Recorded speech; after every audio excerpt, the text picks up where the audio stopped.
I'll leave.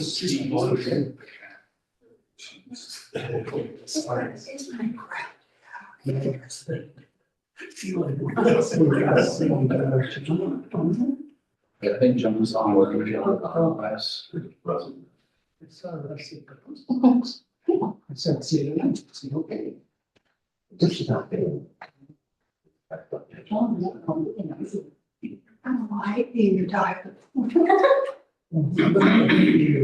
Make sure that if you're planning on speaking at all tonight, you've signed up on the sign-up sheet out in the entryway.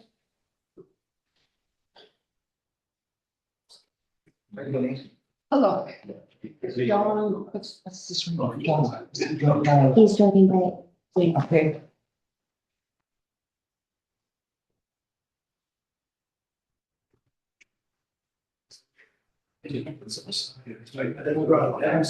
I'm gonna send you some questions to you. We gotta continue to have questions with our favorite. They're going like, no, they can do it. Well, the question is, can the city do anything, because they refuse to acknowledge that it says with an easement that you can put signs, and they're going, well, we can do whatever we do. Oh, yeah. The next one has no peace.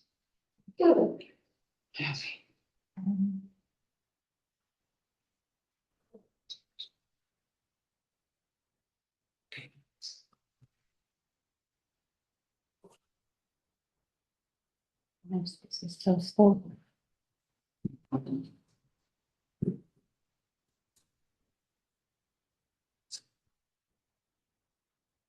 Christmas.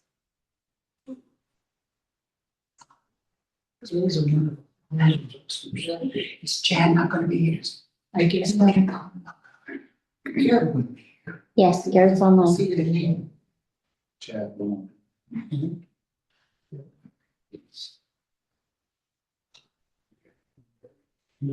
At my age, your head's off today. Don't worry about it. I don't really know. So. You know, I was like to the hospital. So. Were you running number two? No, I've been running. Then people added things in, I go, I already booked tour. What are you doing? I said these people. These people. My map's great. Below that.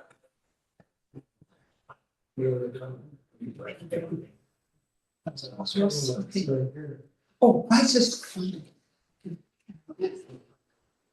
He's woozy. No, it's ginger.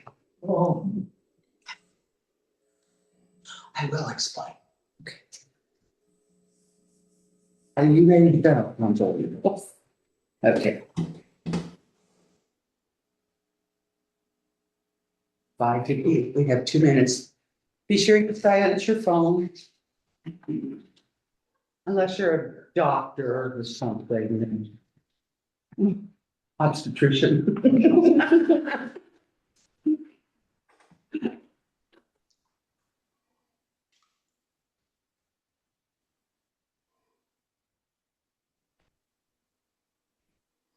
Don's not here, is there?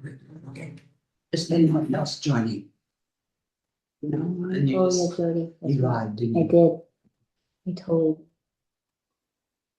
Julie down and she's the lawyer. Yes, she's a Her over us, She was. but she's temporary one. It's not been permanent yet. They but haven't found anyone. They did interview, but they didn't. yeah, I don't think they Decided chose. to do building search. I think so. dang Peter. Yeah.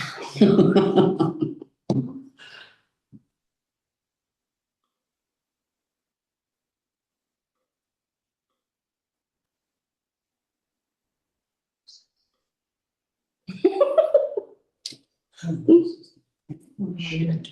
know, one more minute. Okay.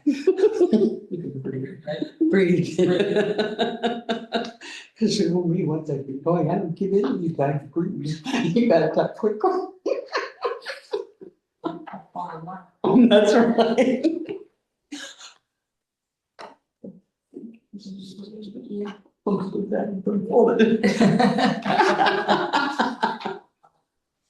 Oh, there's a planning commission meeting. All right.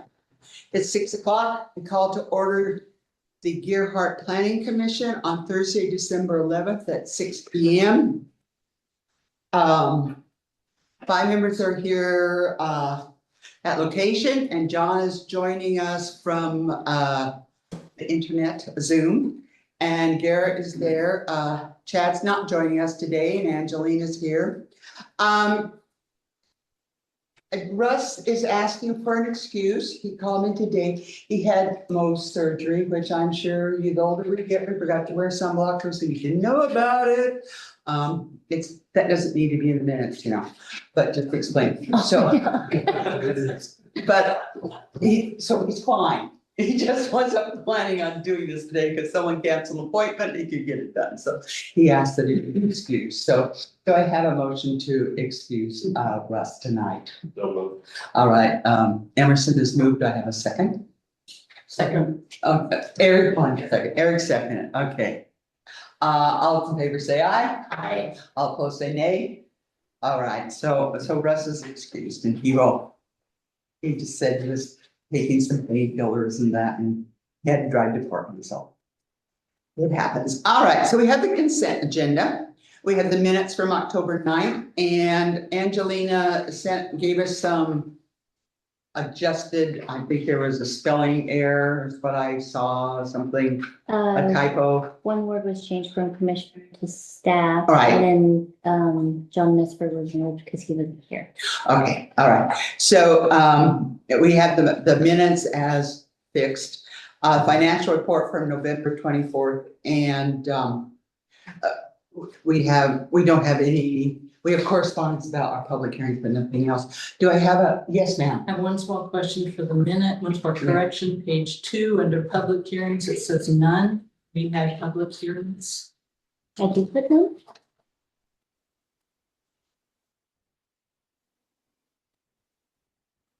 Oh, so remove none. Mr. Reed, yeah. Okay. But you just got it carried there. I don't. Oh, okay. Just remove none. You were hoping, Reed. So, do I have a motion to accept the consent agenda as presented with the corrections to the minutes? Eric is moved. Do I have a second? Second. Okay, Jennifer's second. All those in favor say aye. Aye. All opposed say nay. All right, moving on. Reports from the staff. Angelina, do you have anything to report today? No. Nothing to report. Garrett, do you have anything to report to us? Sure.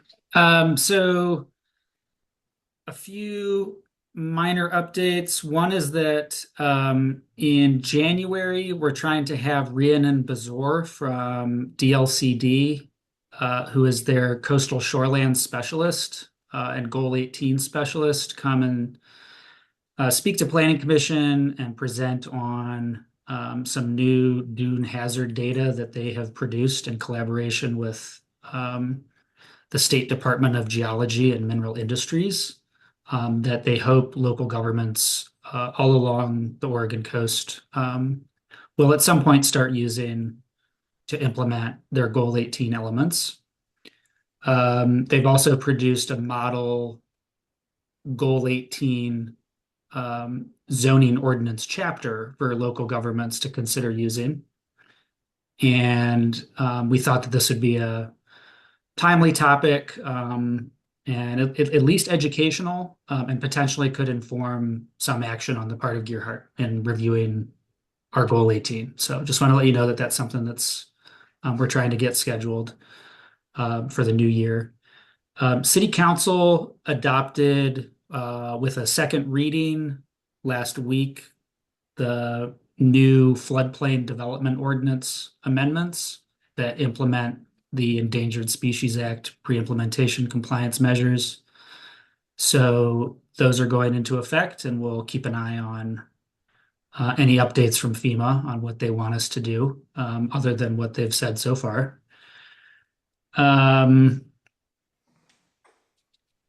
There's been some public discussion, some social media activity, a lot of calls to City Hall, calls to DLCD, about a fence that was built west of the end of 13th Street. And I just wanted to acknowledge that this is a conversation that's happening in the public right now. Staff started getting calls about this a few weeks ago, and so did DLCD. And we did some basic research, and we still are looking into this issue as we learn more information and get comments and calls about it from the public. So I wanted to at least let you know that a fence was built west of 13th Street's end. Our zoning ordinance does not prohibit fences in that area, like that one. Our review of plats and easements and surveys that are readily available to us all indicate that a private property owner owns the property upon which the fence was built. And our comprehensive plan does not identify the location as a Goal 17 public access site. It is noted in our comprehensive plan that the site is used by the public, but it is distinguished from other sites that are bona fide public access sites. And the site is not included on the state of Oregon's inventory of public access sites. This is the research that we've completed so far in collaboration with DLCD. But we're also looking into some several decades old property transfers and deeds that conceivably could make it so that that site at some point was actually supposed to be owned by the city. And again, these are old documents, and we're still trying to understand it. And we absolutely want to understand if there's been an issue there. But at this point, we just wanted to update you because we know you've received some communication about this, that at least in our zoning ordinance, there's not a mechanism to require a permit for that. And by all measures that we typically use to determine whether a site is owned by someone, it appears to be owned by a private property owner, without any kind of like publicly owned connection between the street network and the beach. But we'll provide additional updates as we continue to do our research on it.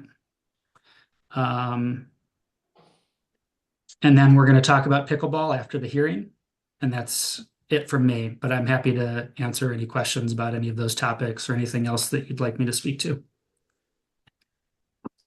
Do any of the commissioners have questions for Garrett? No, John? Okay, you're good for now, Garrett. Thanks. Okay, thank you. Commissioners, do you have anything that you would like to share with us tonight? Okay. Visitors' comments. This is the time for visitors to make comments if they like about something that is not on our agenda tonight. Does anyone have something that's been sitting on their mind and they'd like to share with us? Okay, I'm sorry. All right, we're going to move on into the public hearing.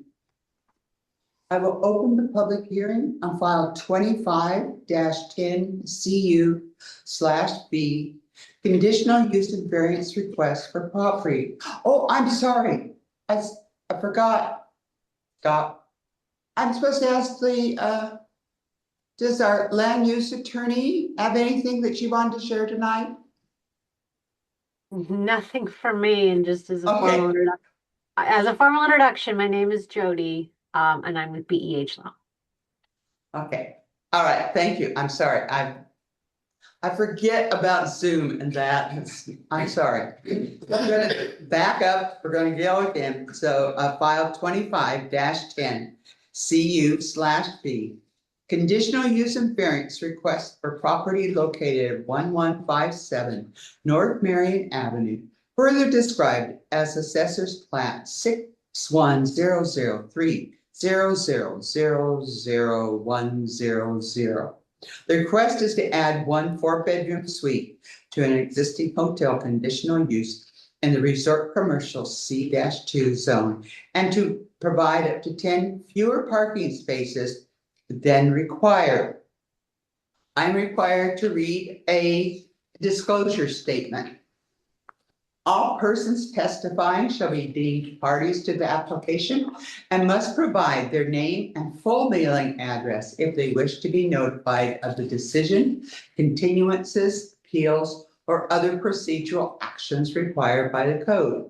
The city zoning code specifies applicable criteria to be relied upon in making a decision. Those criteria and findings of fact are in the city staff report. Public testimony should be limited to those criteria and findings of fact or to other city or state land use standards that the person testifying believes apply to proposed land use action. Failure to raise an issue in person or in writing with sufficient detail to afford the hearing body and the parties to the hearing an opportunity to respond to that issue precludes appeal to the city council or land use board of appeals, or to seek damages in circuit court due to a condition of approval.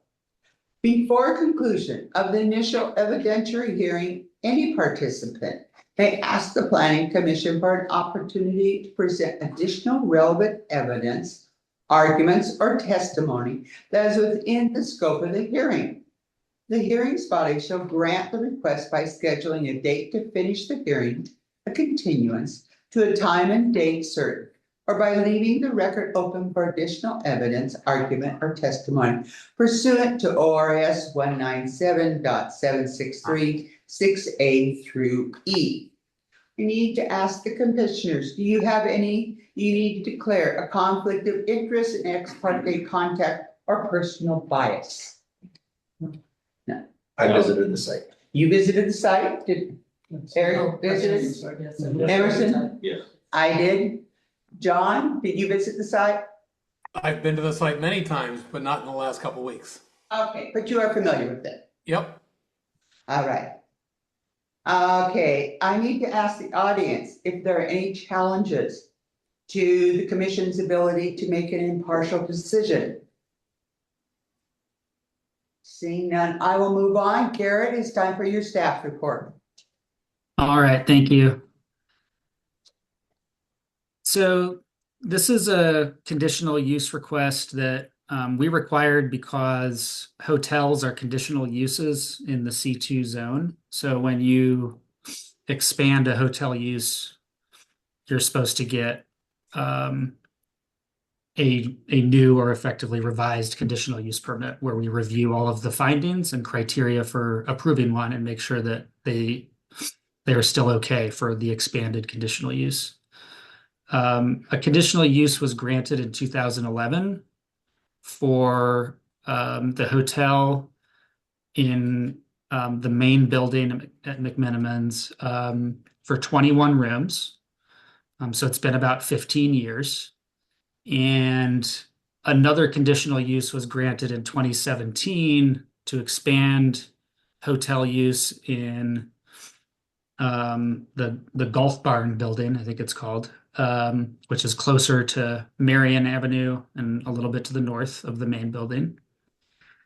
And in 2017, those 21 rooms weren't really discussed. It was, there was the record in 2017 was that there's 18 hotel rooms, and we're approving some more over here in this other building. Also, typically conditional uses only are effective if you don't exercise them for up to a couple of years. So, it's been 15 years. It seemed appropriate to have this go to the Planning Commission for a check-in and a new conditional use permit. So just wanted to establish that. There's no special criteria for hotel uses as a conditional use, but we have our standard conditional use criteria that I'll review.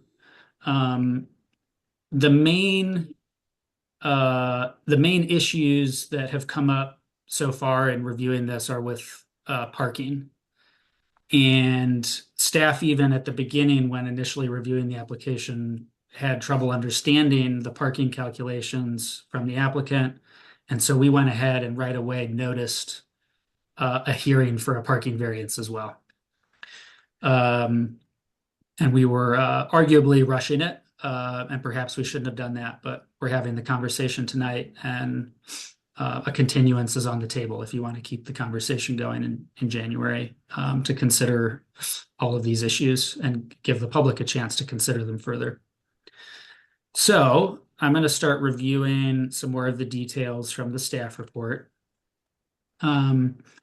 Pages 3 and 4 include maps that show you sort of the particular area of the building where the changes of use are occurring. There's also building plans that are included in the packet. It's important to note that the hotel expansion is replacing existing uses within that building, particularly office use. So it's not an expansion of the building vertically or horizontally. It's an interior conversion, as far as I know. There's nothing extra going on outside or no additions outside.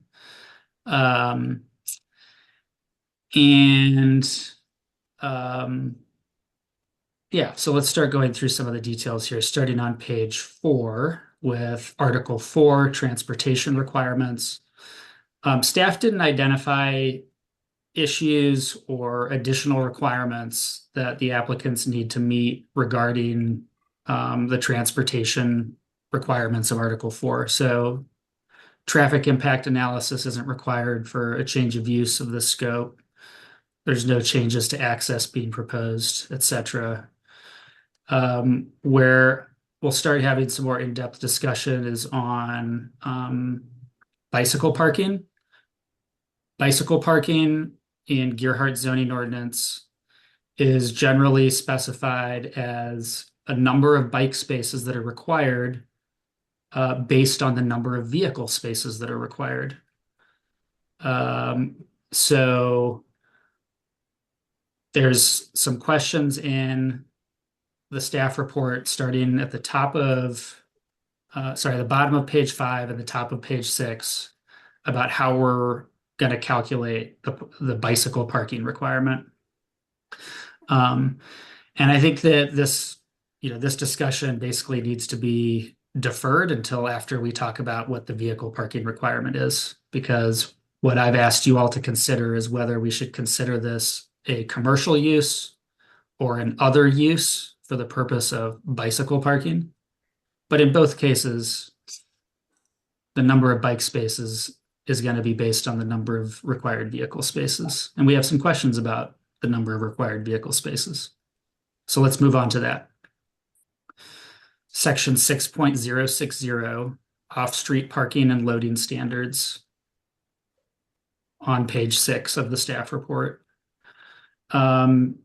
Basically describes the applicant's original calculation of what they proposed to be the required parking.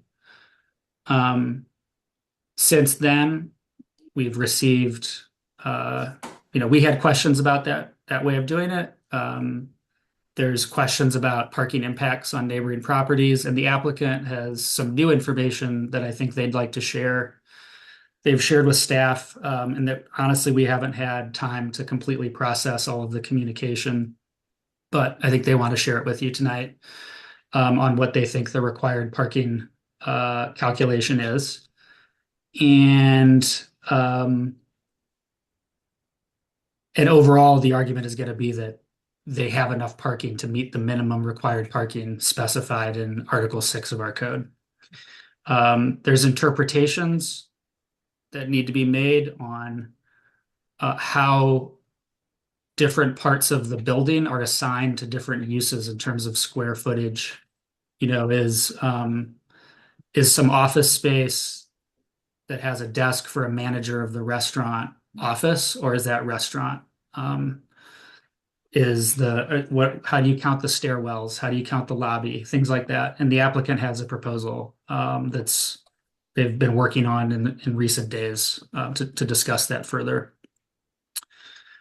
The staff report concludes in this section that basically, if we don't, that this seems okay with us, this original parking calculation, but given the testimony we've received that allegedly users of this site are using the parking lot across the street, and that there's new information the applicant wants to present, I think that just sort of a fresh look at the parking situation is warranted based on what you hear in testimony and what you hear from the applicant. And that also, I think, points to it being reasonable to continue the hearing to January, for you all to continue that, consider that information thoroughly, for the members of the public to consider what the applicant has to say tonight and respond to it. So if you want to continue the hearing after hearing more, that would be a reasonable thing to do. In terms of, just to set the stage a little more for the parking discussion, the applicant wanted to originally calculate the parking requirement based on the minimum required parking from the 2017 conditional use permit. And that could be a reasonable way of doing it. It's also reasonable if the city wants to require them to identify each use that is presently on site and that is proposed under this permit, and create a fresh parking count of what's required based on what's actually here right now. Some things could have changed between 2017 and now that weren't reviewed by the city, even though they're supposed to be. Sometimes these things happen. So the applicant has information on that for us to consider. And I feel like I need more time to consider it, and I imagine you will too. But in terms of the conditional use review criteria, these are our basic criteria that we consider for all conditional uses. Is the proposal consistent with the policies of the comprehensive plan? Staff didn't identify issues that would lead to a recommendation of denial here. There are some ongoing reporting issues that DEQ staff said the applicant has, and DEQ needs to be notified of the change of use. And we thought that could be addressed through a condition of approval. So just wanted to note that's the one thing that potentially stood out in our review of comprehensive plan policies. There are policies in the beginning of the comprehensive plan that discourage, that broadly speaking, seem to discourage development that is oriented to tourism. But when you read the policies, and the staff report gets into this a little bit more, they're really aimed at preventing rezones to rezones from residential land to commercial land, or from any zoning to commercial zoning,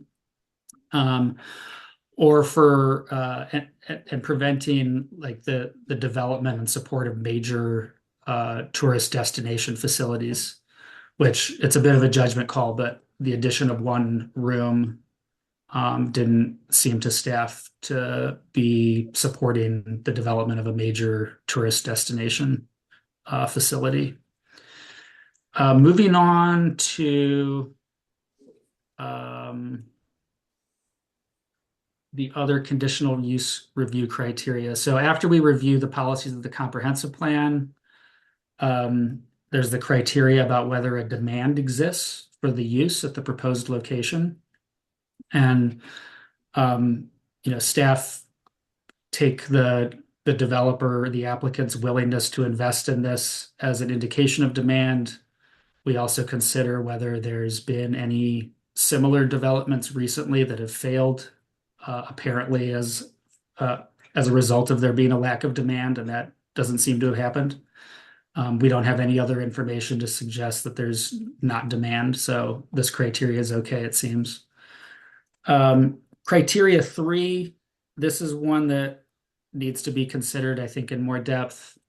The location, size, design, and operating characteristics of the proposed use are such that the development will have a minimum impact on surrounding properties. So we have our relatively objective parking criteria in Article 6. But if there's impacts from parking on neighboring properties, this criteria is in play for you to consider whether anything extra should be done to prevent, for example, users of McMenamins and the golf course from going and parking across the street. Is there anything that can be done, even if they meet the minimum parking requirement? Is there anything we can do or that the applicant should be doing to minimize impacts on surrounding properties? So something to consider. Criteria 4, the use will not generate excessive traffic when compared to traffic generated by uses permitted. Staff reviewed the transportation system plan, technical report, and the traffic impact analysis that was submitted with the conditional use permit in 2017 to add a bunch of hotel rooms. And we didn't identify issues with traffic. And it seems that, they're converting an interior area of the building from office to a 4-bedroom suite. So traffic was not identified as a concern, and this criteria is okay in our view. Public facilities and services are adequate to accommodate the proposed use is criteria number 5. We didn't receive any comments from our city staff that there's concern about public utilities and services for supporting the use. So that criteria seems to be okay. Physical characteristics of the site in terms of topography, soils, and other pertinent considerations. This is criteria 6. We don't see any issues here. There's no wetlands or floodplains or soils issues. And again, they're doing an interior conversion. And then criteria number 7 is that the site has adequate area to accommodate the proposed use. The site layout has appropriate access points, drives, parking areas, loading areas, storage facilities, setbacks, buffers, etc. So this is another one. Conditional use criterions 3 and 7, I think, are the ones where, again, like parking comes up in my mind for us to consider, and for you to consider testimony and what the applicant has to say about those things. Again, so staff's view of the proposal originally after we reviewed it was that, maybe this seems like it could meet all the criteria. They're just changing some interior space to a 4-bedroom suite and a little bit of retail use. We need to figure out the parking situation. We received 3 items of written testimony.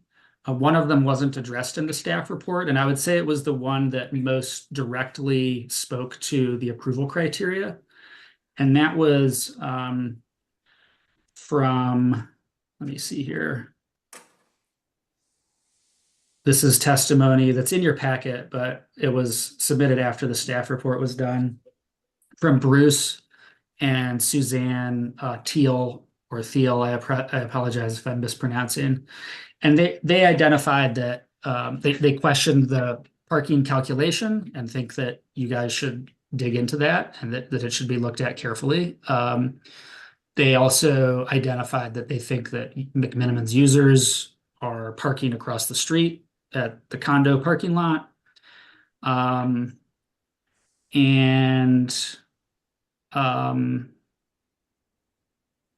They questioned the process of how we're reviewing the permit. But so that's some testimony for you guys to consider and make sure that you take a look at it. And after receiving this, it's like, okay, so there's people that are concerned and saying that there's parking going on across the street at the condo building. I think it's reasonable to have an in-depth discussion about parking. We need a detailed parking site plan. We asked the applicant to work more on their parking calculation, and they've been working on that, and you'll get to hear from them. And again, I don't think that based on what I know now and what I've at least been able to process and think about, leads to a recommendation for an approval. I think that a continuation is probably what I would like to see, because I want to hear from everybody and then have some time to think about it and write you an updated report after considering it. But I'll conclude with that, and I'm available for questions as the meeting goes on. Okay. Are there any questions for Garrett at this point? No? John? No? No. All right, good enough. Thank you, Garrett. It is now time for the applicant to make their report. And I would ask to give your full name and your mailing address, please. And you can talk as long as you want to, because I don't put a time limit on that. We have applicants in the ether out here too, or part of the applicants. Are the Zoom people invited, or is there a different? The Zoom people are invited, but I can't listen to two people at one time. Are you going to speak, Jason? I'll go first, George. Okay. Okay. That's fine. I know most of you in the room, for those that I Your don't know. name My and name is address. Jason Bangill, 1327 Bailey She's Lane. got to write it down. Don't move, talk too Sorry. fast. Little words. You're good.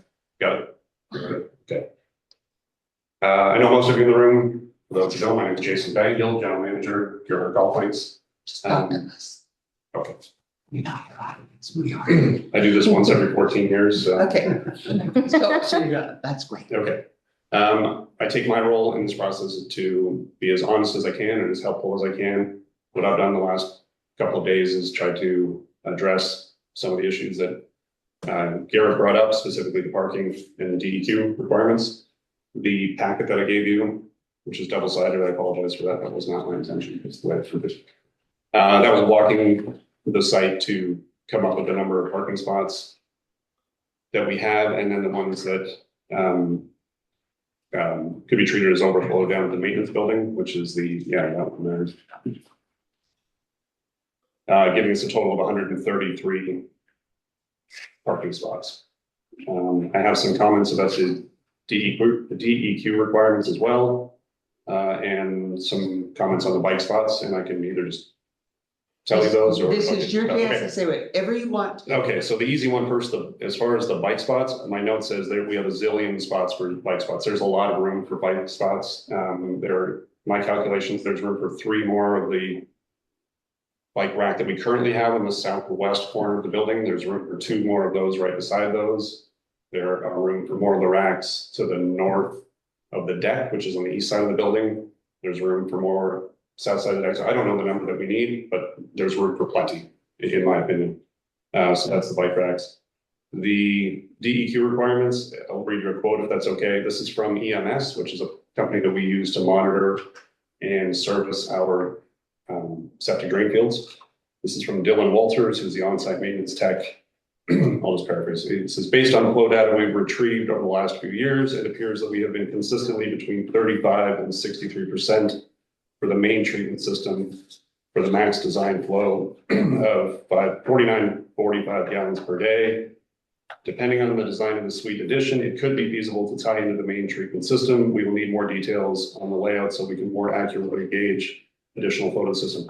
The way I read that and the way when we discuss this, it seems like there's a lot of room, and 1 4-bedroom suite should impact the septic system at a minimum. So that was positive. And then in terms of the parking, yeah, I already told you my numbers there, and you have the information in front of me. If I could introduce George Signori, who's the principal architect at Anchor Moisen, after he introduces himself. He will have some more technical data when it comes to parking. Okay, so that's what you've got to say? That's what I like to say. Okay, so his name is George? George. Okay, George, if you please state your name and your address for the record before you give your testimony. Certainly. George Signori, 5405 Northeast Tillamook Street. I'm in Portland, 97213. You're good. Okay, All righty. Thank you. Yes, I'm with Ankrum Moyson Architects. I worked on the 2011 conditional use, the 2017 conditional use, and now this one. I know Zoom kind of makes you look a lot younger, but I was around back in 2011. For the parking, the approach we took, which I think is what's in the staff report, because early on, the 2011, there was some variances for the parking. 2017, there was another series of calculations. And that 2017 findings were that 125 spaces were required. The initial approach we took was, as Garrett suggested, just simply taking the office space that was being vacated. It's currently vacated, they're gone now. Calculating the amount of cars needed for that as an office space, and that calculation is in the zoning code. And then that number of cars against the number of cars required for turning this into a golf suite. That was the simplest way to approach it. The uses that were in that space versus the uses that are proposed for that space. And we came up with a actual surplus. We needed 7 fewer cars. So I believe that's the math that we were proposing as the simplest way to understand how we're approaching the parking. okay, anything else? Not at this point. Okay, so I had a question for you on that particular calculation. You had 11 parking spaces that were evidently designated for office employees, right? So That's now correct. you're requesting to replace that with one rental suite, but it's got 4 bedrooms, which means you would need at least 1 parking space for each of those bedrooms, right? Reasonably. Reasonably. That's reasonable, but that's not how the zoning Okay. code is written.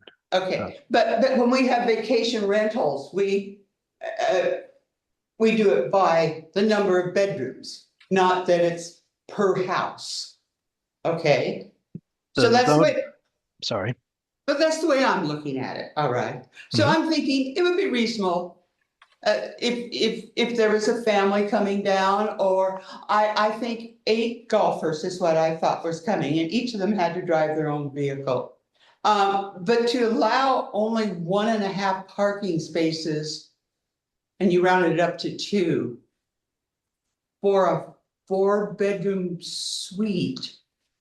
Is that what you did? That's exactly what I did. And it was Okay, with Okay. interpreting the zoning code as Okay. describing an accommodation. okay. So you're saying 2 vehicles could carry these 8 people that might stay in that suite? That's correct. Gotcha. That's my only question. Does anyone else have questions for George or Jason? I have one. Okay, Emerson? What's your occupancy? Yeah, You can shrink it back down, but I wanted to see you in this testimony. that would be a question from the accountants because they run the hotel, but I'm not sure, but I would be guessing. seems to me that a hotel should be treated differently than, say, an apartment building. Because your occupancy rate isn't 100%. You're not gonna need necessarily the number of parking spaces that's all might require. Right. There might be some types of, or there might be the Goonies weekend where you would never have. Or in it, right. Yeah, so to give them an educated guess, I would say not as many in the winter and pretty darn full in the summer. Right, whatever that percentage is, and I can certainly find out from McMenamin's if that's helpful, but I agree, not probably 50% in the winter and north of 80% in the summer, close to 100. Yes, Eric. So, these documents that we now have, does this represent a whole inventory of what parking currently have? Yes, And so by the hotel and the annex itself, you have 54 spaces on the south side and 49 spaces on the north side. and 6 on the west. 6 on the street. No, not on the street, they're right in front of the building. Yeah.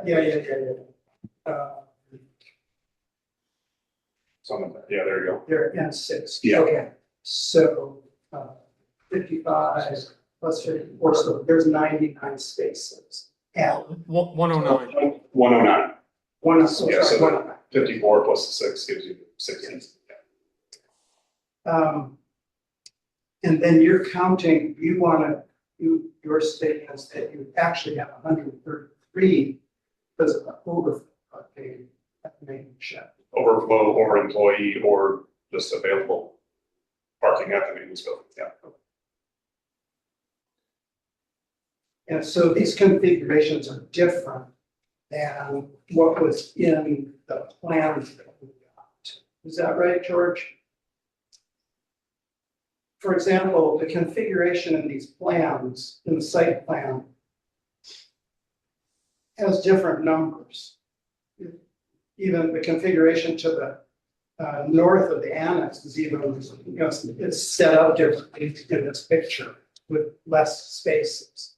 So we should just kind of disregard what was in that plan and this and what you've given us tonight supersedes that. That's correct. And we do have, that's one of the documents that Garrett was mentioning. We do have updated site plans that Right. more accurately represent the parking spaces that are there. Okay. Thanks. And just to clarify, Jenny, the question that you were asking Yes, about the suite of 4 rooms. yeah, 1.5 parking places per room, so they were counting 6 places. no, it was 1.5 per suite. He's saying they had 11 spaces. Yeah, They're giving us back a net 7. So that's 2 spaces for the gift shop, right. 1.5 rounded up to 2. So 2 spots for the suite.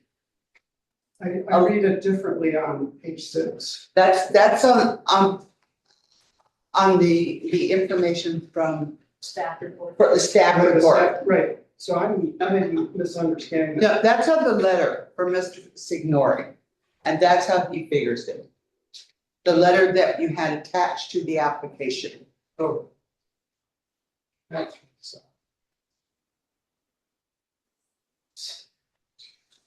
Right.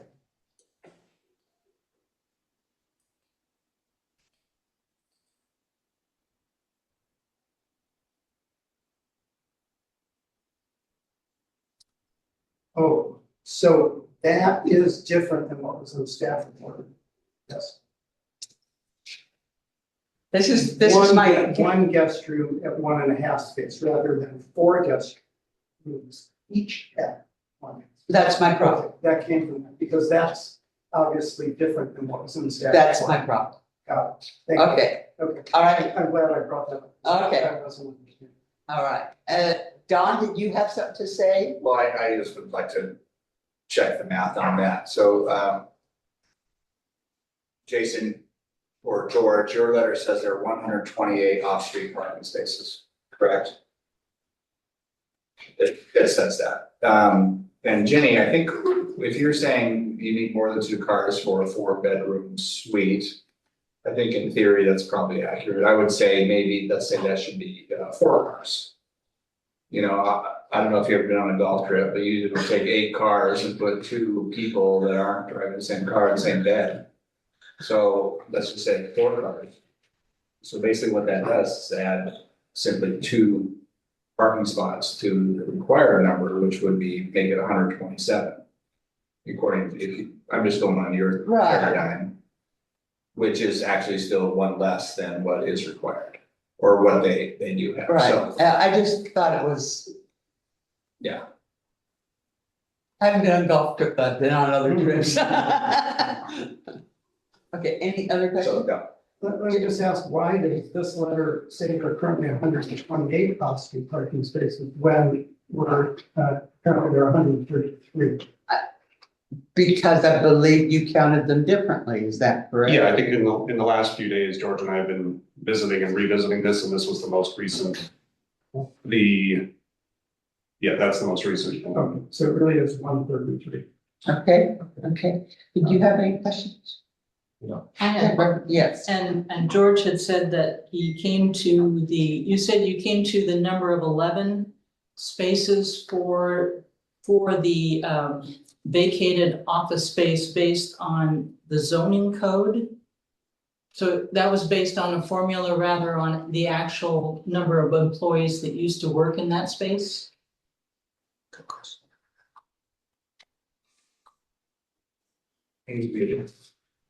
If you're muted, you're muted. You know, I've been doing Zoom meetings only since the pandemic. Forgive me. The zoning code has 2 numbers. One is based on square footage of office space, and then I believe it's 1 parking space per employee. So I believe it's 400 square feet. So you take the overall square footage, divide it by 400, that gives you a number, and then you add the number of employees as well.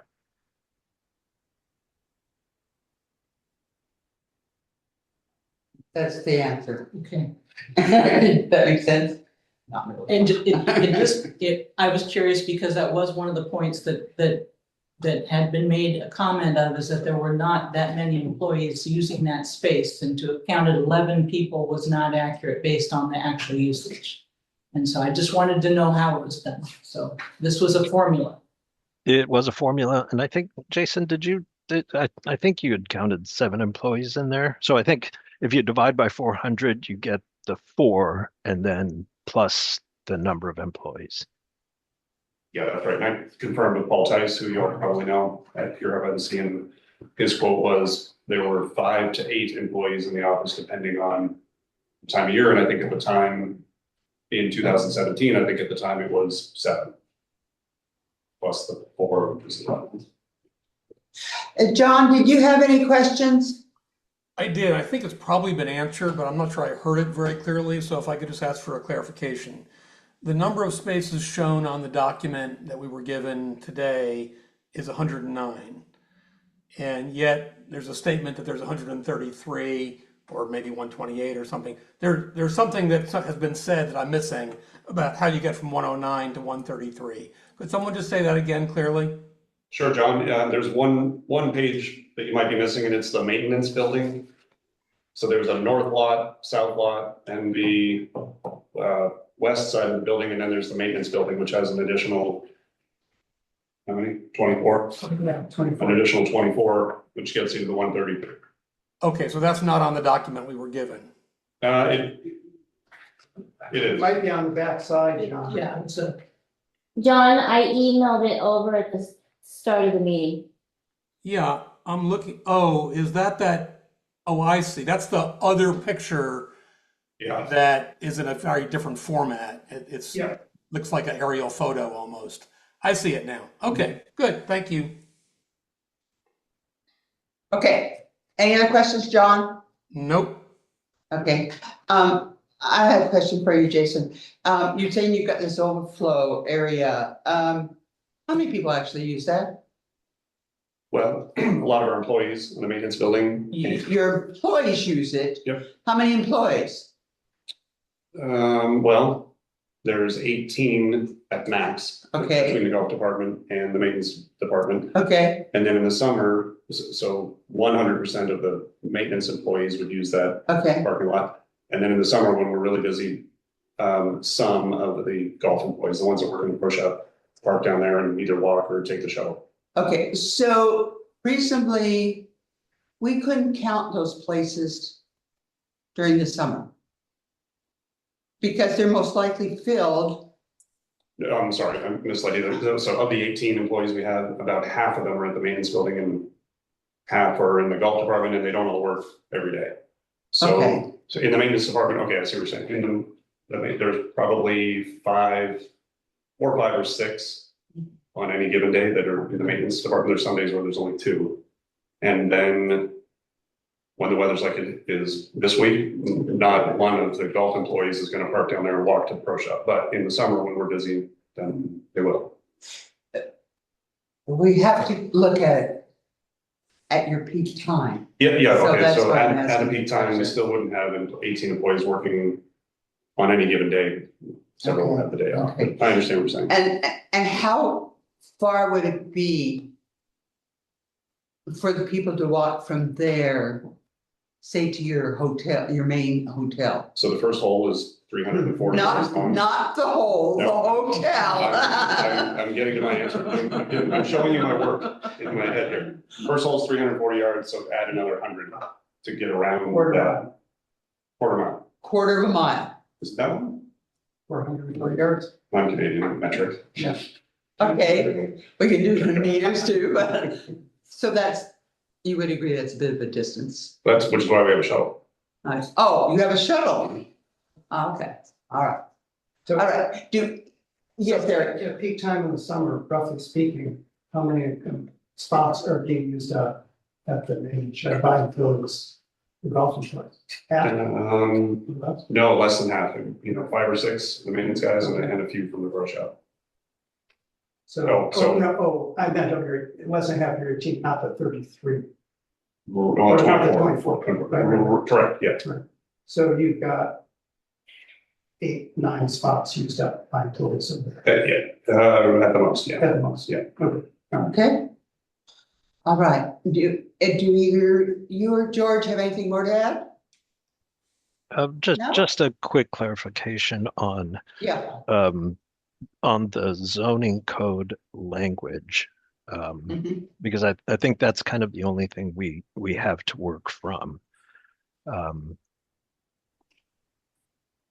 So parking spaces on the property, that's the requirement, off street. And the other one is the language of it isn't for hotels. It's not for hotel rooms. It's not for beds. It's per accommodation. And this is to be rented out as a single accommodation with 4 bedrooms in it. So that's real. I mean, I realize it maybe doesn't, pass muster with logic, but that's the zoning code.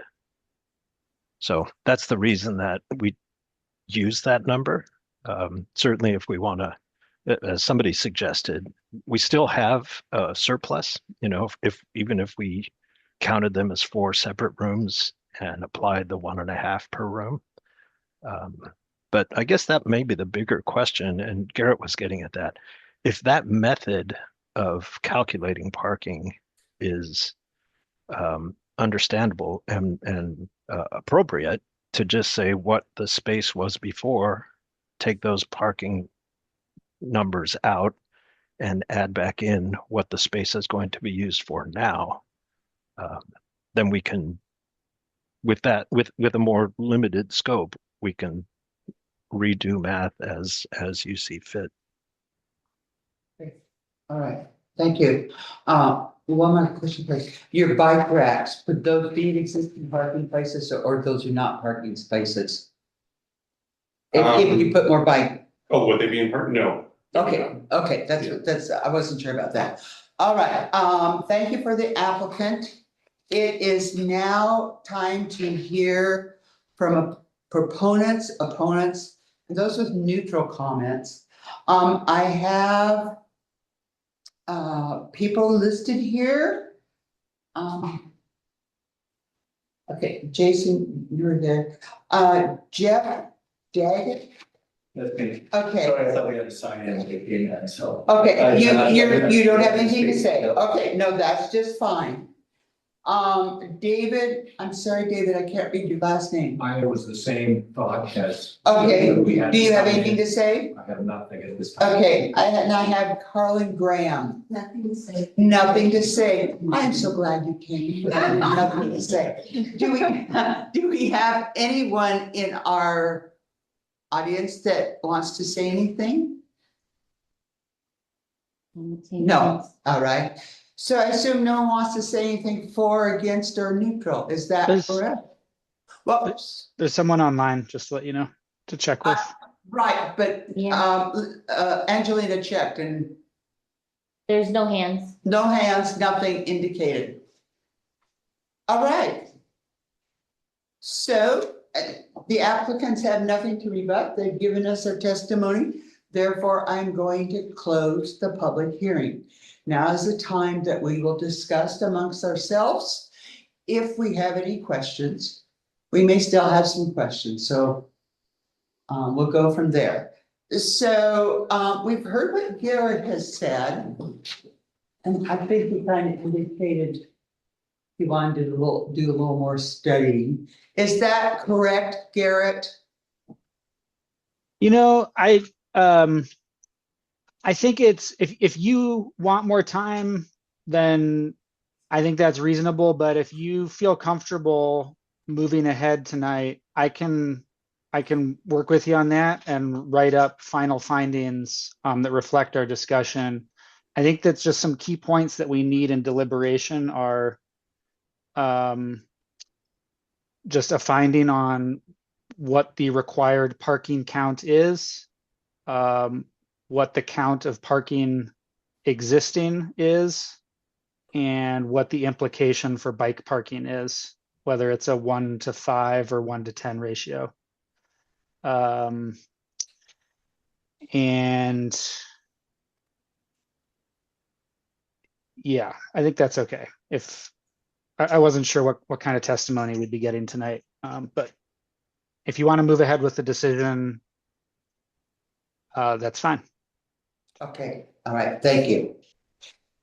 So, Don? Madam Chairwoman, I think the issue of this, per the calculations and per the site visits, to me, it seems that they meet the required number of parking spaces.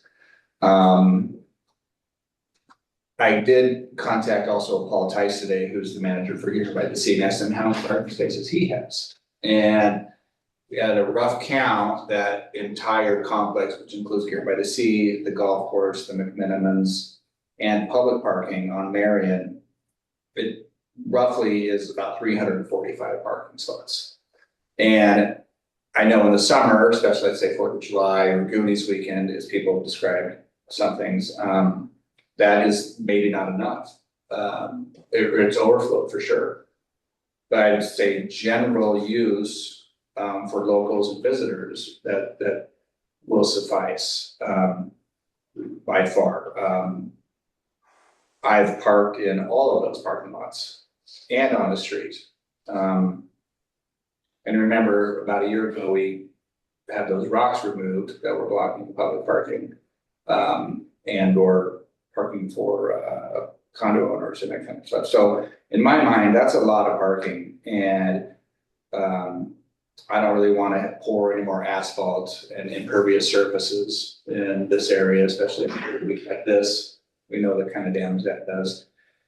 I do recognize the condo owners specifically having difficulties with non-condo owners using their parking lot.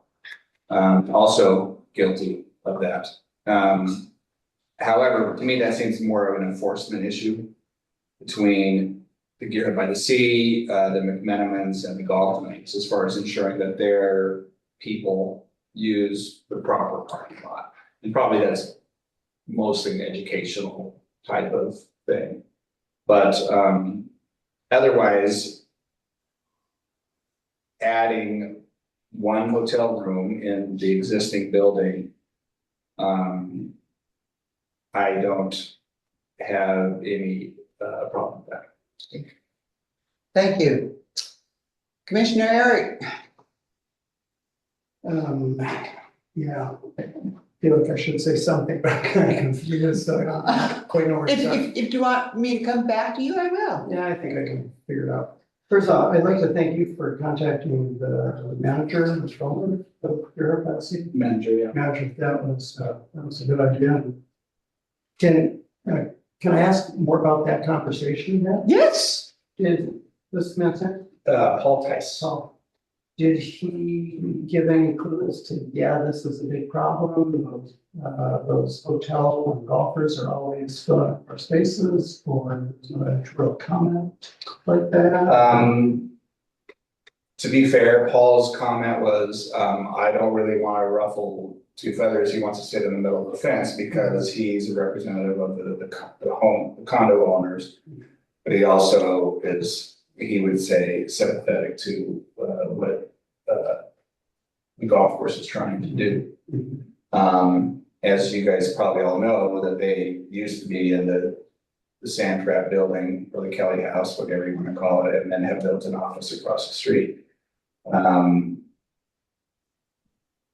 That is a lot for him and the staff. He said a lot easier adjustment and less confusing in that way, even though they did have to take up some of their own parking spaces for that.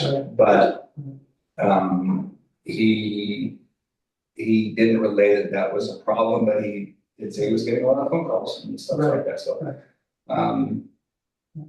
he also recognized that sometimes his clientele and golf course clientele are the same people. So where do they park? You know, they get parking both lots. I mean, so he did not relate to me that it was a problem. Jason, do you get complaints from the condo people that too many McMillan's or golf course users are encroaching on their parking? Just in the last 3 days. During summer, No, last summer, no, it's not. that doesn't happen much. No, and I think it is blurred a little bit, but to be perfectly honest, no, I get plenty of complaints, but not about this. But not about parking, I think. That's, yeah. Makes me wonder if the condo can't use some signage to say condo parking only. They do have that. They do have. And I haven't done much research, but I know there's one on the east side that does say, it doesn't say Gearhart by the Sea, it says Pacific View parking only. But that's the other. Well, they're all kind of under the same umbrella. Right. Yeah, and I thought about that too, and I know that there are one potential condition or several conditions could be, what could we do to help? I don't know that additional signage in our parking lot would help. You know, if we had a sign that said golf course or Gearhart Hotel parking only. But yeah, but that isn't the problem because those folks aren't coming over. Well, that's what I'm saying. If somebody comes down to go clamming and they decide to park in our parking lot, and sure. they see that they're not allowed to, then they may go to the condos to park there. So I don't. Right. I don't think that would happen, but that is the only sign that I've seen at Gearhart by the Sea as well. And I haven't done more research. Do you know, or does anyone know there are more signs in the parking lots to say? I don't know, but I know there's one. So I have a question for Garrett. Have we established from the zoning codes and everything that 125 spaces was the actual original amount that we're working from, or did that come from the 2017 conditional use permit? And that's Yeah, how- 125 spaces is what was required by the 2017 Okay, permit. And then I think where I had questions was, what do you do with your calculation after that? In my Right. mind, I'm thinking, okay, if you're going to base it on 2017 on that Right. permit, you need to account for changes that have happened since 2017 right. through this permit, not changes that are happening from today to the issuance of this permit. Right. Did So you, I looked at that permit and I didn't see that office, I didn't see that there was any parking required for office uses in that permit. And so I thought, well, should we be subtracting office spaces? On some level, just going back to when we received this application, again, like some of you have referred to, this is one hotel room or four, depending on how you want to count it. It's four rooms, right? It's an interior conversion. It's not like a new hotel. So I don't want to like blow it out of proportion, but I also just want a principled decision. And yeah, I mean, they have 130, it sounded like 100, you're saying you have 133 spaces now? So, if there was 125 required in 2017 and 6 more required for 1.5 for each room, and then 2 for the retail space. So you're looking at 125 plus 8 is 133. There you go. You're at 133. I don't know if we need to say that 122 is the minimum required parking, or that some lesser number than that by subtracting office uses as the minimum required parking. But that's just me. If you want to use 2017 as the baseline, then you should look at what was included in that count and count any changes from that. I think there's other ways of counting just based on let's just look at the square footage of everything that's there right now. And I think you get even lower, you get a lower number than using 2017 as the baseline from what my preliminary look at Jason and George's work. So I don't think that results in some kind of, if you just look at all the uses there right now, I don't think you're gonna, the result isn't like, oh, you need 150 parking spaces. It's actually less probably. So that's why I say if you think this is reasonable, it's 4 rooms in 1 suite. I'm also okay with moving forward with it, but I don't want you to feel rushed. There's a lot of new information in the day to 2 days before the planning commission meeting. That's not a conventional way of doing this, right? Usually we like to have it all sorted out ahead of time. So it's up to you. do you think that further that conversation with Garrett? Pardon? May I further that with Garrett? Yes, yes. Garrett, on page 6, in the section 6.060, the last paragraph, alternatively, the plan commission may require such a bottom-up count of required and existing parking count. I'm not quite sure what you meant. Did you mean kind of just start from scratch? Is that what you mean by bottom-up count? Just Yeah, start over yeah. and look at what the build, just like you were just saying a moment ago. Look at what the building uses are now and just create a new count from this point forward. Is that what you meant? Exactly. Yeah, and you'd be honoring the probably be honoring the variance that was approved previously that allowed only 1 space per hotel room for up to 18 to 21 rooms. But yeah, you look at, let's count the hotel rooms, let's count the number of golf holes, let's count the square footage of the restaurant.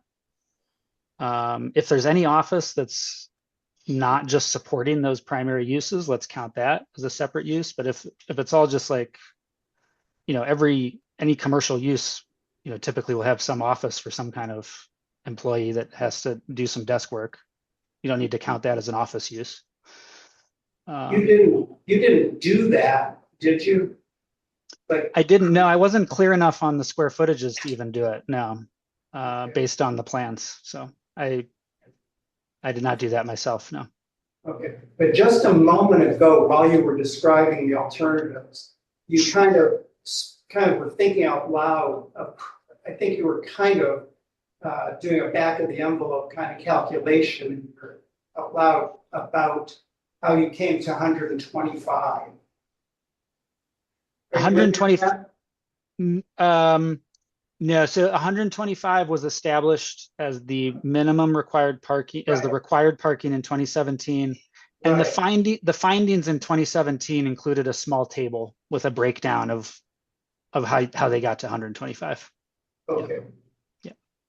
And could we use that small table from 2017 as a way to start a round up count for now? Or that wouldn't be the place to start? Yeah, you could use that table, and then you need the applicant to tell you what's changed since 2017 in each of the rows of the table. Okay. Yep. Okay. Okay, I think Emerson, you have anything? I don't think I can want to simply here. We've got the opponents, the fields, and in their letter, they say there should be 133 spaces to account for the suite and the office. And they do in fact so it seems to me that they agree, and we just go ahead and approve it. that is something. Is that it? That's it. That's it, okay. Jennifer? I'm in the same wavelength as Don and Emerson about that. I think there's reasonable to assume, as Garrett puts it, that there's sufficient parking here. I just wonder if there's some way to make this overflow parking, the near the maintenance shed, more usable, more practically usable for people. I don't know if it's paved. I live right near there, and I didn't realize that was approved parking. I thought it was maybe employee only. I didn't know anything about it. And so maybe there's some way to facilitate more use of that lot during good weather. Some way to promote something. But otherwise, I'm in favor of approving this. I think we also have to talk about the bicycle parking. Yeah, we need to do that too. So We need to decide whether it's 1 to 5 or 1 to 10. Okay, anything else? No. John? Thank you. I'm very comfortable with this. I think it's a relatively minor expectation on the part of the owners of the facility to move ahead with this with no additional parking. And I base my lack of concern primarily on what Don said, which is maybe the inverse of lack of concern. I'm concerned about more impervious surfaces in town. We've already got lots of that, and we don't need more. So I don't want to see any more paving done. And there's plenty of parking on Marion. I live on Marion. If people need a couple more spots, they can park, right on the street. It's not really a big deal. I think that this is something we should move forward with without any further continuance. Okay, thank you. Parking on Marion, I can tell you that for bike riders, that's not a happy thing because there's only one bike lane and it's on the east side. And so when the employees park on the street and you're trying to ride your bike through there, it can be dangerous. And that's what my husband does, and I'm trying to keep him alive, but I looked at it again today. The bike lane and that, I don't, it causes problems when people park along the street and people are coming through there and there's only a bike lane on one side. So sometimes you've got bikes going both directions and this wide or so. Has the restaurant added more capacity? There used to be only stuff upstairs, but now I know there's things going on downstairs too. You didn't have any comments. It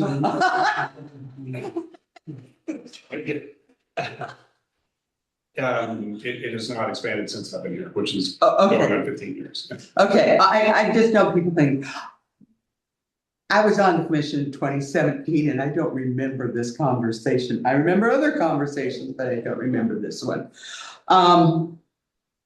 That was my only question, was about the restaurant and how many spaces it takes. And again, if you're on a lovely weekend or your 4th of July or your Goonies or golf tournaments, because I know you have golf events all the time. It really, really gets crowded. And looking at this and hearing what everyone's saying,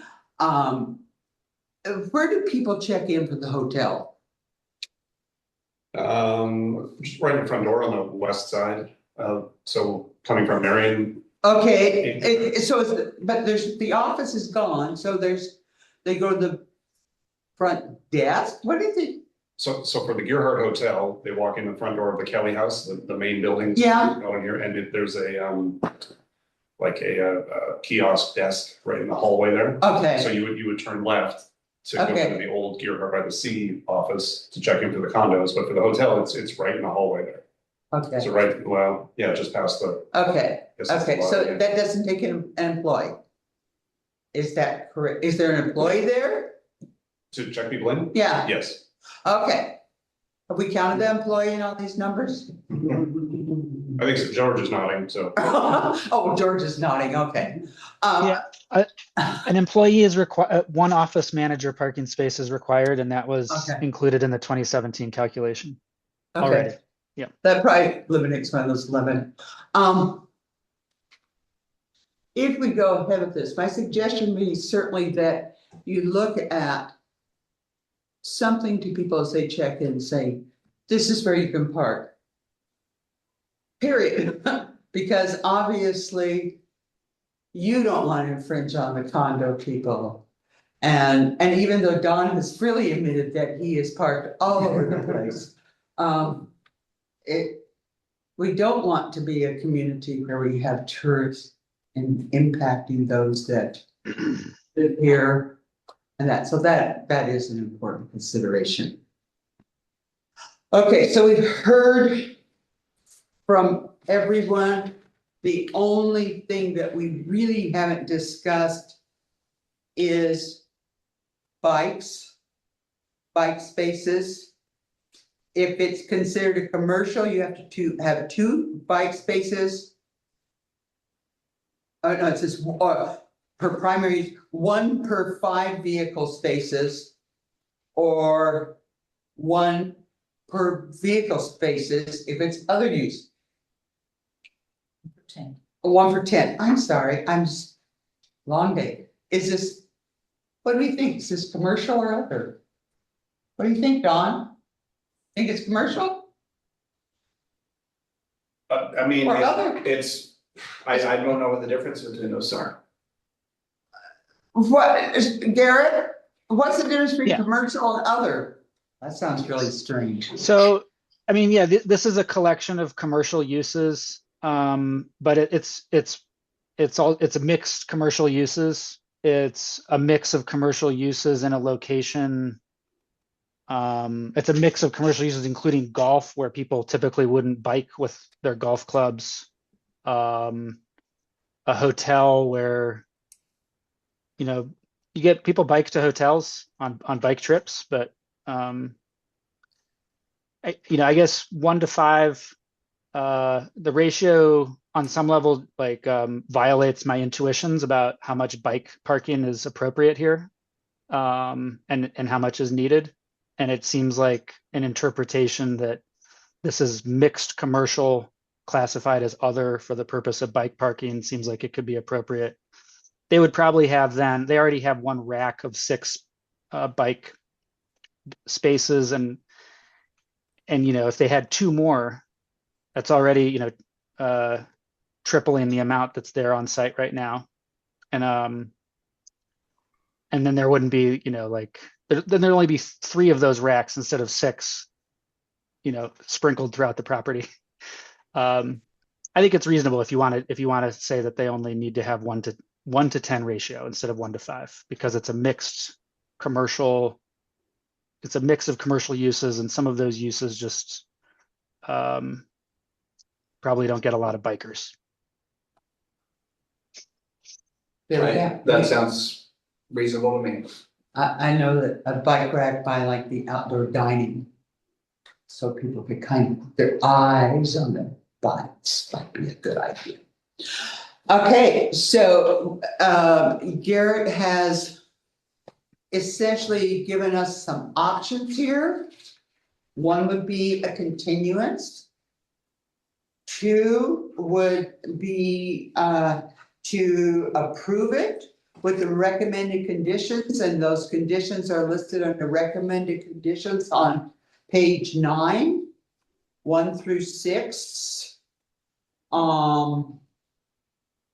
Or we could deny it. So we have 3 choices. Do I have a motion for any of those 3? Make a motion that we approve it. Dawn? I make a motion to approve the application with the recommended conditions as laid out in the staff report. Okay, so Dawn has moved that we approve file 25-10CU with the recommended conditions. Do I have a second? I have a question. I have to first go this way before we can have a discussion. Second, Jennifer's seconded. Discussion? Yes, Emerson. Do we need condition 2 because of the cars that we already have planned that shows 133 spots? Yeah, Would they've we- submitted that. And that has been submitted. Garrett? Condition 2. Yeah, so they submitted parking plans, and they're in the record. We haven't had anyone. Yeah, they're okay. If you guys are okay with that, then they don't need an additional parking plan. Okay. That's okay. And then while I'm talking, I'll just ask that you say if you're going with the staff report and applicant's original proposal that 122 vehicle spaces is the requirement, that would likely then be used as, or an applicant in the future will then request that be the baseline for future consideration. But if we remove the condition entirely, that won't be in the record. I would just ask that you either say that 122 is required or 133 is required, or if you don't want to say what's required, then the next conditional use permit that comes in, we'll do a bottom-up count, and there won't be like a baseline established by this decision. So we have a motion to have the recommended conditions as printed here. Emerson has brought up the problem with 2. And we do not want, my opinion, we don't want to get setting precedent for something down the road because everything is going to be different. So we can either amend the motion to remove number 2, or we can amend the motion to take it to 133, or we can leave it as it is. Can I clarify something? You may clarify something, you can't change your motion.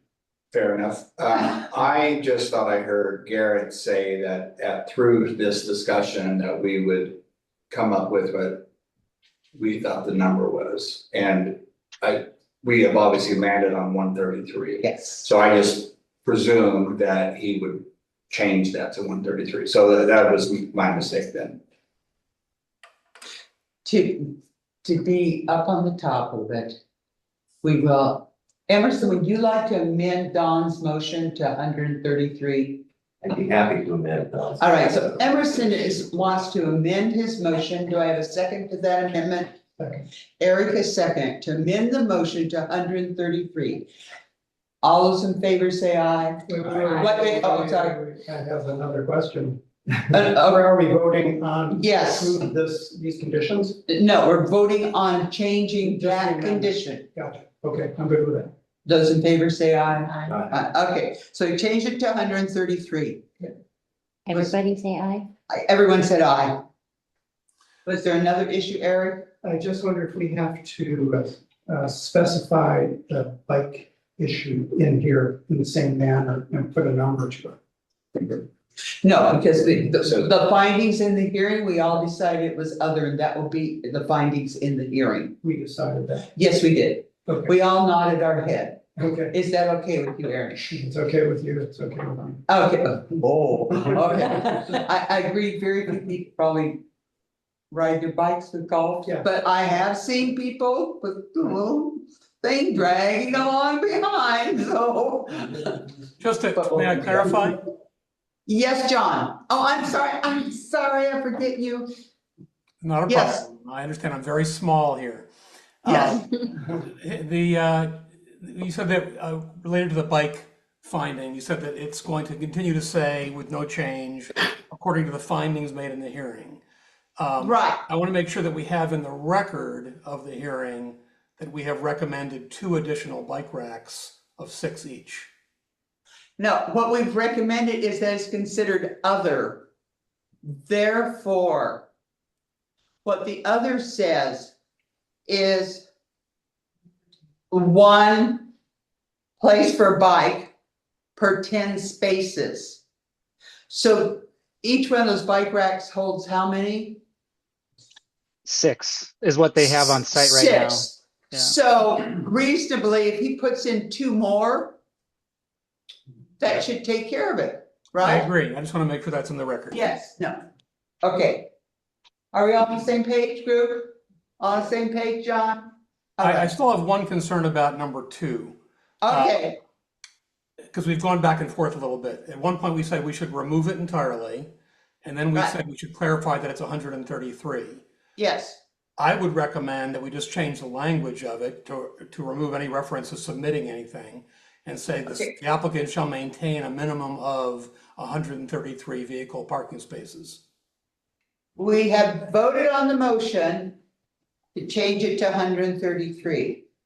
We amended it. I understand, and I'd like to recommend another amendment to change the language. Okay, you may make a motion. I can only take 2. Go ahead. So I make a motion to modify the language of recommended condition number 2 to the following. The applicant shall maintain a minimum of 133 parking spaces. Okay, so John has made that amendment. Do I have a second? Maybe can I ask a question? No. I don't I'll hear a second second. the motion. You want to second it? Yeah. Okay. All right, so Erica seconded that. I'm sorry, all right. Okay, so to change the language into the applicant shall maintain 133 vehicle parking spaces. This is not standard practice. You wanted to add something, Jason? But so 133 spaces is what we showed that we have today.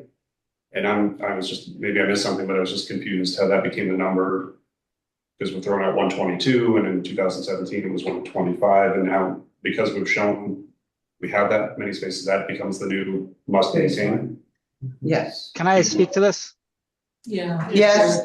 Okay, it's because in 2017, 125 were required, and you're adding 4 bedrooms at 1.5 spaces each, plus square footage for retail. And that's 8 additional spaces, which makes 133. Okay. There's a variety of ways to interpret the zoning code, but this is a reasonable way to do it. And it gets you an approval without a variance being required or without a hearing continuance. So that's one way of looking at it.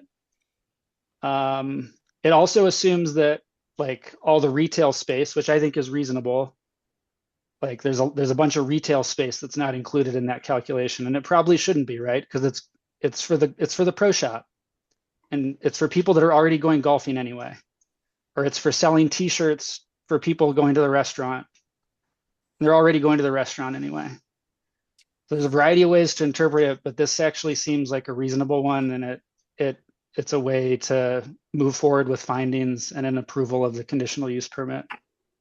Understood, thank you. Okay, Yep, no. all right. Did you guys say all in favor? No, we haven't got there. We were in discussion. And I kind of went out, Robert is turning over in his grave.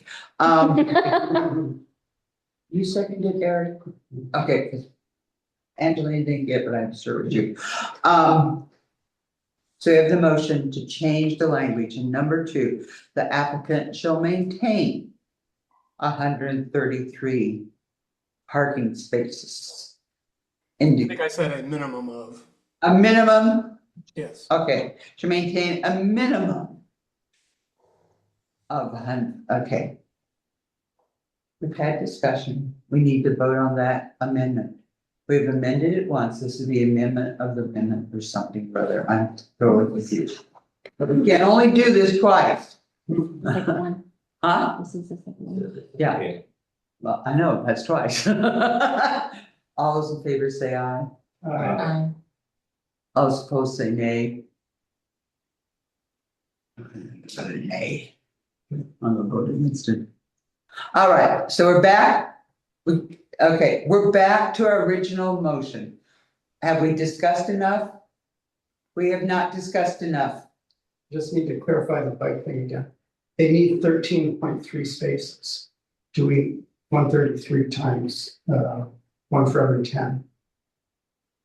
Okay, So do we need to specify that they only, we don't have to tell them we need 3 6-unit bike racks. We just need to say they're going to be in the other category and it's 1 bike space per 10 parking places, and they can do the math, and then they can put in bike parking for 14 bikes. but we don't need to decide that. We just need to state it that. we've already stated it in our discussion Right. that we've decided that other is the best category.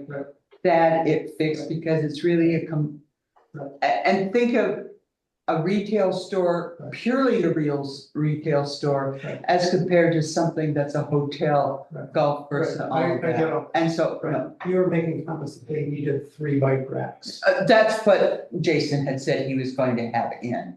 And that's why I was figuring 3 times 6 would cover. But if they have 6 there and he finds a bike rack with 8, he can put that in. He can do Of course, got it. But I just wanted to clarify. We're not gonna be checking on it. Okay. Well, you never. You might check on it. Somebody else. I know. Neighbor complaining about. My husband will check on it. Okay, so we're back to our original motion. Are we good, guys? Good, okay. All those in favor of the original motion with the amended condition to say aye. Aye. All those Aye. opposed? Thank you, John. I'll say nay, opposed, okay. Therefore, it is passed.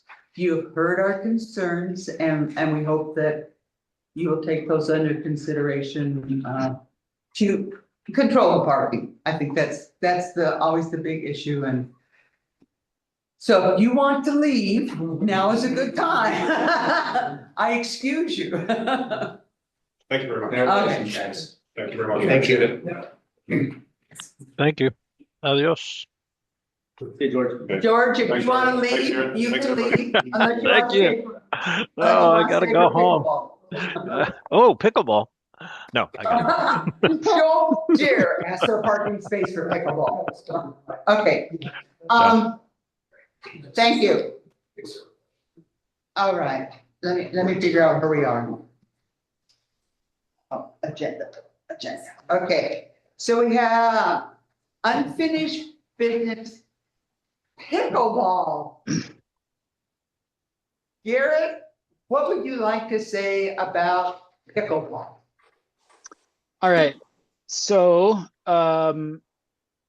we have a 1-page summary of where we've been with pickleball in the last several months and some options on how to move forward based on discussions that Chad and Angelina and I and Jody have had over the last month since our hearing. So just as a reminder, without all the details, we had a hearing on proposed amendments to our zoning ordinance that would have prohibited pickleball throughout most of the city. That was a hearing in October. We got a lot of testimony in opposition to it, and some testimony was highlighted some technical concerns, like definitions, how are you going to enforce this? What is pickleball? What is a pickleball court? Are you sure that you can define that clearly enough? And just concerns about we think this regulation is over the top for Gearhart. We think people should be able to play some pickleball. Some testimony about how we should be able to play pickleball indoors, and that should not be regulated, the same as outdoor pickleball. So y'all asked us to come back with revised zoning amendments that responded to all that testimony that we got. And staff drafted revised amendments. They're not included in your packet. They're revised amendments that would make pickleball a conditional use throughout most of the city, instead of a prohibited use. And, with that, if someone wanted to have a pickleball court, they would apply for a conditional use permit to do that.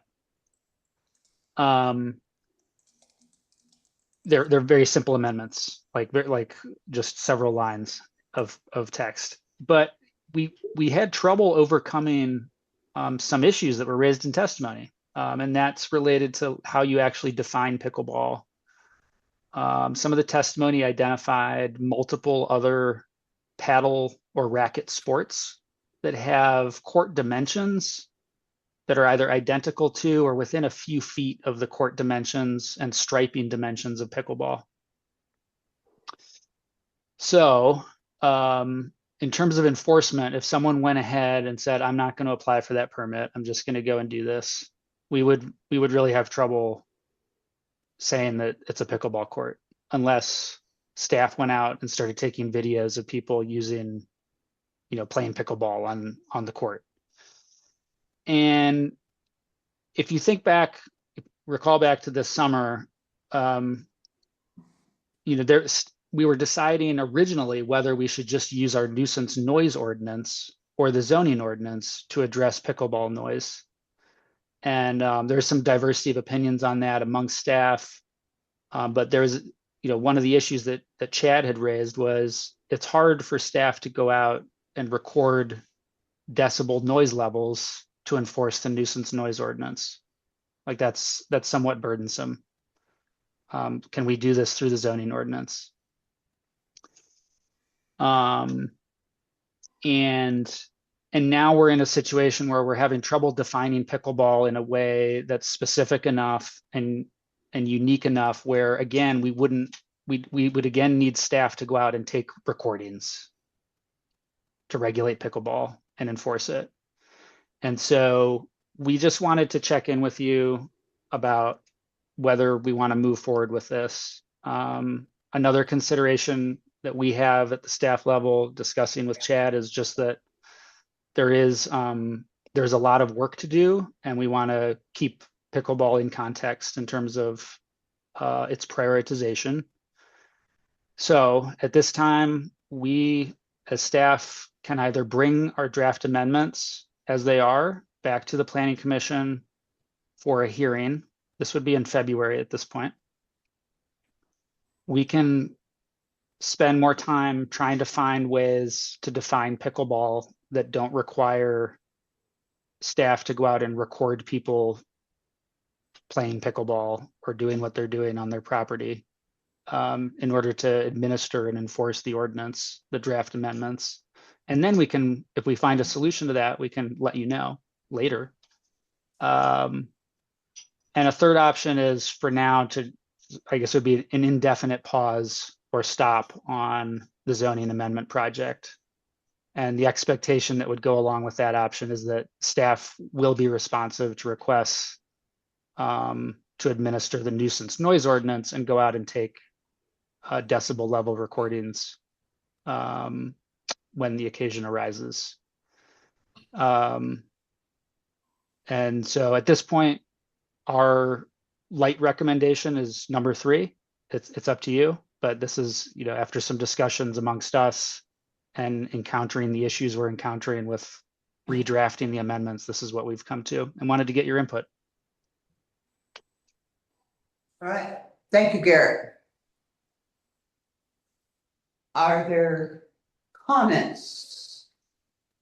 John, do you have a comment?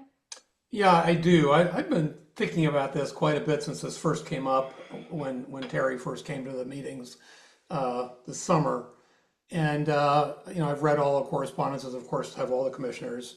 And I'm getting less and less comfortable with us putting ourselves as arbiters of what you can do with your private property related to activity. I mean, there are certain things, of course, noise ordinances, et cetera, that we properly do require, but, and those are, legal in context. But as far as zoning, I'm feeling less and less comfortable that we should be in the middle of this. And my recommendation would be that we, as I think Garrett phrased it, put an indefinite pause on this. And, this was really with all, I'm sure with all good intentions, this was really one homeowner who came and submitted a concern about a neighbor's property. And I think we've done a lot of work, and, Garrett and Chad and Angelina have done a lot of work that really could be best used, that time could be best used elsewhere. Okay, thank you, John. Does anyone else, I won't call on you individually, Emerson? I agree with Garrett and John. I would go with option 3. Okay, Jennifer? I do too. At our last hearing, it became clear that we're talking not just about land use, but about activity, and we have no say on activity. And so it became very unclear how to define this, and I'm really glad to see this, and I'm in agreement with Garrett's recommendation. Okay, thank you. Eric? Well, it sounds like the city is willing to deal with this on a noise ordinance basis. If there's activity and a neighbor complains, they'll address it. Which gets us kind of back to square one, but if that's how everybody's leaning on, I agree with that. Don? I agree. Okay. So let's do this. Because yes, I'm kind of in the same place. We have one public court. And we have that public court. And so then when we try to regulate private courts, I'm going like, oh, that feels a little awkward. We have the letter from Mr. Price who says they're rarely, and I know other people that are familiar and they say they're there rarely. I think all of us at one point or another and I had other things that go day and day long, I'm like a barking dog. What I'd like to do is just have someone make a motion to that effect, so we will actually have a vote for the record. And it sounds like we're all in agreement with 3, so if someone can just make a motion and second it, then we will move on.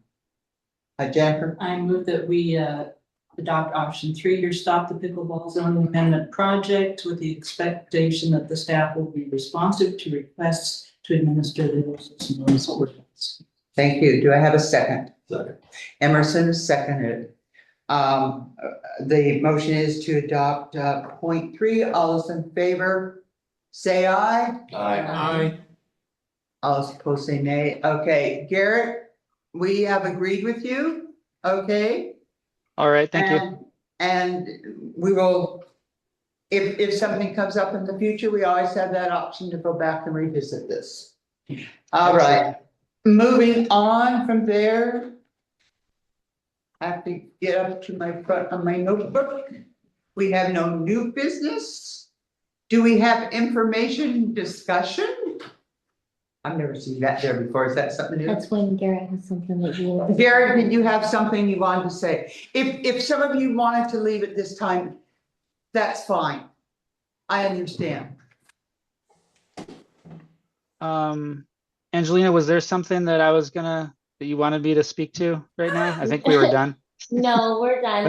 Okay. That's just on the agenda when he does Okay. have. Oh, just in case he has something.